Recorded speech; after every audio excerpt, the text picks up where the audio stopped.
If you don't mind, I'd like to get your thoughts on some potential border solutions that we've actually heard a few times.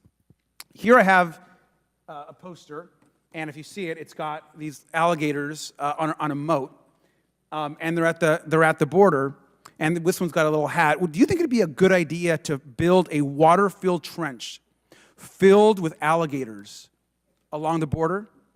That would be a misuse of taxpayer dollars and extremely inhumane. So you think it would be inhumane to build a moat, put alligators in them along the border? That would not be a good idea. No. What if we instead ordered soldiers to shoot migrants in the legs and stop them from coming to the U.S.? Would that be a good idea? No, that would be attempted murder. What about the wall that Trump, of course, was building? Would it be better instead if we electrified it and put spikes at the top of the wall? That would dramatically increase the cost that Border Patrol would incur. We've already seen how Border Patrol's wall has caused so many more injuries. They have taken millions of dollars to care for the people who have suffered injuries falling from that wall. And Mr. Beer, what if instead we launched military strikes against targets in northern Mexico? Would that make the border, you think, more or less secure? It would make it less secure. Creating a crisis in Mexico would probably be the best thing you could do to increase illegal immigration. I only ask you all these questions because these are all proposals by the Republican frontrunner for the nomination, Donald Trump, former President Donald Trump. Every single one of these ideas, alligator moats, missiles into Mexico, shooting migrants in the legs, putting spikes on top of the wall. These are all the ideas on how to make our border system and our immigration system more fair, according to Donald Trump. So obviously Donald Trump has no idea what he's talking about, and it's over and over we're seeing these horrific ideas. Thank you, Mr. Chairman. Thank you to our witnesses that are here today, and I obviously am hearing a lot of conversation that we hear over and over again at these many border hearings, not just here, but in Homeland Security. I want to remind everyone that just this week we saw the Republican Party nominate an insurrectionist, an indicted criminal, and a grifter who has accepted millions of dollars from foreign governments as their nominee for president, and that nomination rolls on. Now, as an immigrant myself, what's been the most offensive to me about Donald Trump is his disgusting rhetoric about immigrants. The man who entered politics by calling Mexicans rapists and trying to ban Muslims from entering this country is still spreading hatred today.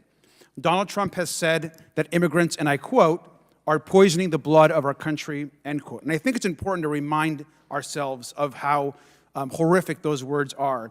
Now, this kind of rhetoric we hear all the time from Donald Trump, which we know also relates to something that Hitler once said. And our extremists here in Congress continue to parrot Donald Trump and his attacks on migrants and immigrants. We all want an orderly and safe border, but the idea here that we can have a serious conversation about the border is insane. Now, Mr. Beer, do you think it's even possible to secure the border through force or deterrence alone, as some of my colleagues are suggesting?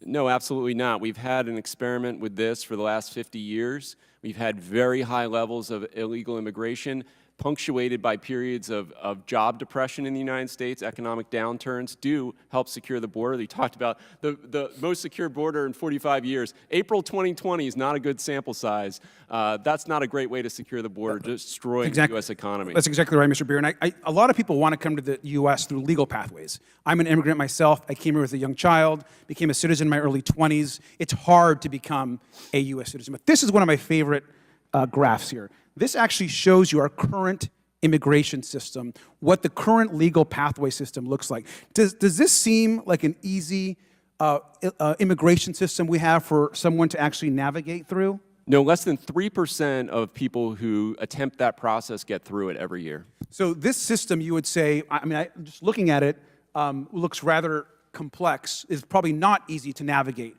for someone seeking a legal asylum or a process here. Is that correct? Absolutely. Everybody, almost everyone needs an attorney in order to navigate this type of process. And I will tell you that as someone that tried to navigate this system back here, being cheated on by numerous attorneys, cheated my family, stole money, woke up at 4 in the morning to get in lines that we were never seen at different offices.